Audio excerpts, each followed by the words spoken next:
যারা আল্লাহ ছাড়া অন্য কাউকে অভিভাবক হিসেবে গ্রহণ করে, কোরআনুল কারীমে তাদের ঘরকে কিসের ঘরের সাথে তুলনা করা হয়েছে?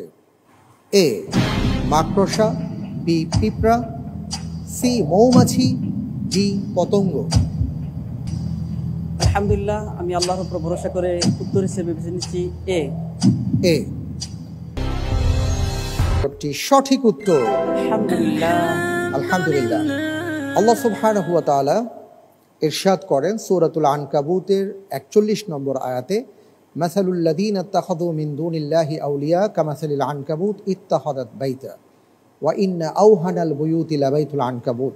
যে আয়াতে কারিমার মধ্যে রব্বুল আলামিন বলেন, যারা আল্লাহকে বাদ দিয়ে অন্যকে ইলাহ রূপে বা অভিভাবক হিসেবে গ্রহণ করে তাদের অবস্থা হচ্ছে মাকড়সার মতো, আর মাকড়সার ঘর অত্যন্ত দুর্বল। এই আয়াত আমাদেরকে শিক্ষা দিচ্ছে যে আল্লাহ ছাড়া অন্য কোনো ব্যক্তি বা বস্তুকে যদি আমরা ইলাহ বা উপাস্য রূপে গ্রহণ করি, আমাদের চালিকা শক্তি যদি হয় আল্লাহর প্রতি বিশ্বাস ছাড়া অন্য কোনো চেতনা, তাহলে সেটি হবে অত্যন্ত ঠুনকো, যেমন ঠুনকো মাকড়সার ঘর।